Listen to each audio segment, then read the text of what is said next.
Strictly Broken TCG merch is now out. Get your Strictly Broken TCG merch. Did you get Strictly Broken TCG merch? No.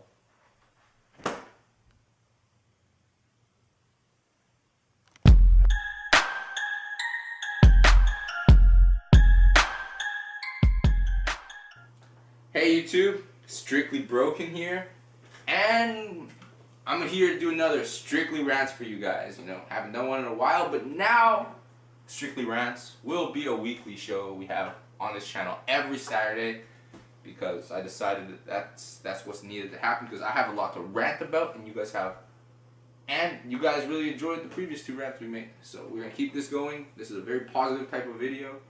The community really enjoys this. And today, what I want to really focus on is the dynamic between the competitive and the casual.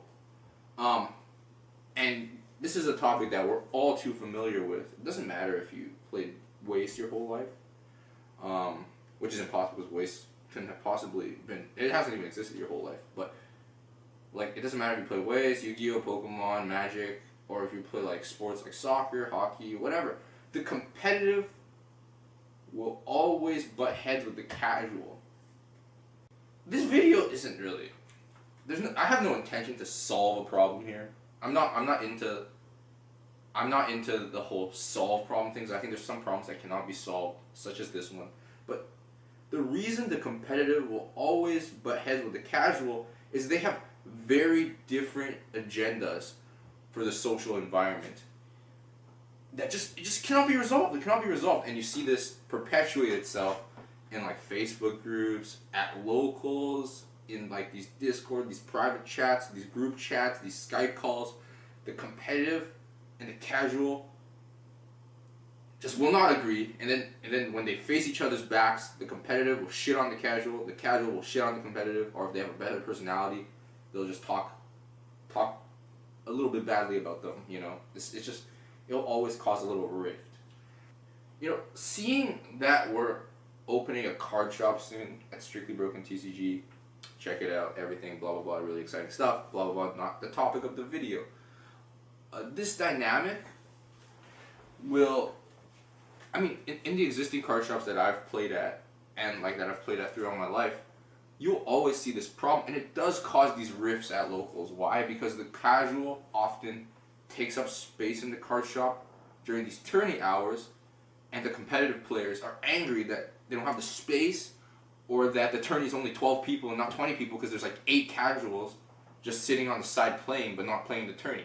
And then, whoa, everyone's angry. And of course the local owner doesn't care because everyone's a paying customer, everyone deserves to be happy. The card shop owner doesn't give a shit, but behind their grinding teeth and their clenched teeth, they will have this little bit of anger, both sides, that the competitives are being all rattled and angry that you guys are playing there casually, and so the casuals are angry at the competitors for that, and then the competitors are angry because they don't have a 20-man tourney going, or they're just angry because the casuals are saying things about the game that the competitors might not agree about. I'm here to present why this is dangerous, and why this is a super, you learn in high school, I don't know if you guys learned in high school, but I definitely learned in high school that there's something called a vicious cycle in like economics, in social theory, where one thing will lead to the next, that will lead to the next, that will lead back to the first thing that caused everything, and it's a cycle, and it'll literally grind the society down until the society is in complete chaos. And the dynamic between the competitive player and the casual player creates a vicious cycle in the local environment. Why is that? It's because the competitive player will get angry at the casual player. And this applies to both sides, and you'll see in a sec. But let's start with competitive first. The competitive player will get angry at the casual player for not playing the tourney. This incites the casual player to be angrier because he just got yelled at maybe, or he got BM'd, and then he stays angry, doesn't play the local tourney. And then the card shop owner sees that tourneys have lower turnouts and give more space to the casual players, and then the competitive players get super angry at the casual players. Do you see this vicious cycle? It just cycles down until competitive players are super angry and they go to a different locals. But then the problem's gonna repeat anyway. start off with casual players. Casual players might get mad because there's a very big competitive community. And then the competitive community won't care because the competitive community is big. So you'll either see some casuals try to become competitive, or competitive players just shunning the casuals and staying competitive. But then the card shop owner will see that the competitive dynamic of the card game is very flourishing and will continue to support that, making the casual player very angry. So, and then recites the cycle again. So in both cases, whatever player-based dynamic is stronger, the competitive or the casual, it will create the vicious cycle that continues until just one group is extremely not content with the situation. And what it boils down to is you have this kind of like catalyst in the form of the card shop owner who will always satisfy what makes him the most money or what draws in the bigger crowd. So if that's the competitive community in your locals, then that's what's going to happen. If it's the casual, it's the casual. And you see that. I have friends that are very competitive that complain about their super casual community. And then I have very casual friends who complain that every time they're making a play in a game, some competitive guy will be like, that play is inferior to this play, or why are you playing this inferior deck? Ultimately, like, I think a lot of these problems, they are unavoidable, which is one reason why it's unfortunate, but also because it's totally unnecessary. It's sometimes space is an issue in a card shop. You know, not all card shops are enormous. Our card shop is not the biggest. And they cannot accommodate for everyone. But I think card shop owners can do a good job just to make that very clear. And really try to, like, I think a card shop owner, they definitely, like if they decide they don't care about the community, they don't have to care about the community. It's a money-making business for them. It's their livelihood. But it's always better if the card shop owner does care, but they don't have to. I'm just saying, and they can pretend to care, but they don't have to genuinely care. And it's not a big deal if they don't, because they're providing that space for you, and you should value that already as it is. But when you have when you have kind of like a mediator, kind of mediating these two groups in a card shop, or like in any environment, like admins in a group, admins in a Discord chat, or like some figurehead in chat, some level-headed person to kind of calm the two groups, the competitive and the casual. It's always really good because I think there's just a lack of understanding, because between these two groups, there's different needs, and where a lot of the arguments happen is because they don't really step inside of the other person's shoes and kind of tries to understand their need. So the competitive player needs a competitive tourney, needs a competitive environment, needs competitive discussion to feel fulfilled. While the casual player wants to have a good laugh, wants to have friends to talk about the game with, maybe talk about anime, in the case of Wayshow, talk about their favorite anime, have a good laugh, have some drinks in the card shop, non-alcoholic, and have a good time. I'm not saying that the competitive players aren't, but they're what they feel is a good time can have different needs than the casual. Like something I always say to people is like if your tourney is full competitive, you don't even need displays, you don't need anything, you just need a room. You can host competitive tourneys, and I think they'd be more than happy as long as you give them a payout to make the environment more competitive. Even as you identify the needs, you can see like the problem, right? Because when space is an issue, or when the card shop owner is profit driven, which should be the goal of a lot of businesses. You can care about people, but you should still be profit driven. Some of these needs you cannot accommodate both parties, and that's just life. But I think if there's a mutual understanding of these needs, and a mutual understanding of what it means for the casual to enjoy themselves versus the competitive, I think you can find a dynamic where casuals feel more fulfilled and competitors feel more fulfilled. I think we do a good job of that actually in our local community, where our local community leaders. I'm not saying we outshine. We have a lot of problems with the competitive versus casual as well. It's a problem that perpetuates everywhere. Like it's unsolvable. But we kind of do a good job here, or we're moving the right direction by really just supporting new players, supporting casuals, and that they feel more fulfilled to join the tourney too. Like we just We talk to them. We keep the games a little more casual. Not everyone is not even, the competitive players here aren't even the most serious. They keep it lightheaded, lighthearted. We don't really rule shark that much. Wow, and I do think that if you guys want to keep rules very firm, I perfectly respect that, and I think that's very valid and very, very, very reasonable. In fact, we might be overstretching by not being too firm on rules. But it's definitely helping our community, and for the people involved in our community, it's just they're really enjoying it. And so if you guys want to keep rules, I'm not saying don't do that, but it's definitely, by being lighter on the kind of rule sharking, we're definitely coexisting the competitive waste players with the casual waste players, and so our community continues to grow consistently, and there's no real butting of heads between these two communities. I'm just here to identify the issue. Solutions, that's the harder problem, right? And you're not really doing that in a rant. That's why rants are often very unproductive anyways. But look, on a personal level, see, you cannot control a community and move a community in a positive direction. We've done that here, and I think our community is moving in a fantastic direction from, a dying community. Like, we're definitely growing. But on a personal level, you will identify as a competitive or a casual. There really is no middle man. You will identify, it's like there's a spectrum, but you will always be leaning. Being dead center is like almost impossible. If you're dead center on anything, it's really hard to have a conversation with you because you don't relate to the casuals, you don't relate to the competitives.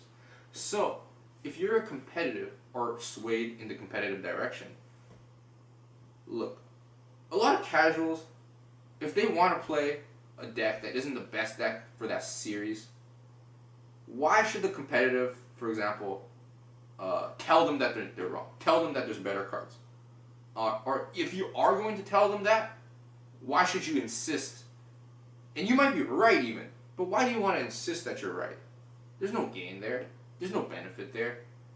I used to, in card games that I played, Waste, Yu-Gi-Oh!, I used to be like that guy. I'm always the competitive player, and I used to meet these casuals and be like, why are you not playing the best build? That card sucks. That card's shit. What are you doing? What's wrong with you? That attitude is unproductive. Just period. No one likes it, even to other competitive players. The thing is, competitive players can stomach it, because they will actually think about what you said. But the casual's not going to give a shit what you say. He's going to go home, he's going to watch his anime, he's going to watch his porn and go to sleep. But the thing is, in the moment, you're going to piss him off. And then when he gets pissed off, he's not going to dislike your opinion. He won't even think about your opinion. What he's going to dislike is you. And then when people start hating people, that's when locals fall apart, right? Don't give your opinion. And if you are, do it in the best one-on-one scenario where the guy's not going to feel embarrassed, where the guy's kind of showing an openness to hear your opinion out, or your thoughts, or your facts even. But in a lot of ways, I think the best guideline is don't seek people to hear you out. Let them come seek you. You might have a lot to share, and there's a lot of competitive discords and group chats and group discussions you can be part of. But why spread what you have learned and your knowledge to someone who doesn't give a shit? Right? That's a waste of your breath and it's a waste of his breath. So, that's it for the competitive player. And then, let's flip it around for the casual player. Say you're in like a similar circumstance. Well, you can already hear me out. Don't be that guy. Don't be the... Keep in mind the competitive player might not be phrasing it to you in a way that you want to stomach or that you care about. But keep in mind, he's spending his time to tell you something. And he might not even care about you, but he is spending his time. And if time is worth something, and if he's giving up that time to tell you something, you probably should treat that with a bit more respect, right? Or like at least, don't be like, oh, these competitive players. Don't go home and tell all your friends like, these competitive Way Shorts players at my locals fucking just keep rattling me about my quad color Clanad deck. Man, that really pisses me off. I don't even want to listen to them. Like, maybe the competitive player can tell you something that will make your casual experience more enjoyable as well. Or maybe he might even convert you into a competitive player because you found out that you really enjoy that aspect of the game. But if you're going to close him off when he tells you something is not ideal, something is wrong, and you just have this completely negative attitude about it, that's not good either. So really, it's really about like standing in someone's shoes and kind of understanding the needs, because you can kind of, for the competitive player, you can be more understanding of the casual and vice versa if you just, do some need analysis. What's their needs? What's my needs? Why are they here? Why am I here? And then I can avoid so much. I see on the daily, I hear these people complain. Some friends of mine, some people who aren't even friends of mine. Oh, my locals is dying. This locals is dying. Why is this locals dying? My community is filled with fucking casuals, or my community is filled with asshats who don't even love anime. They just play way shorts. Like, why does that matter? Why does that matter? It really doesn't. And my voice has gone up so many times because this topic I'm actually very passionate about. Why does it matter, man? Why does it matter? We're all here to play way shorts. We all love anime. Well, some people don't if they're competitive, but they're at least there to play way shorts. They have a lot to say. Look, as this rant draws to an end, I just want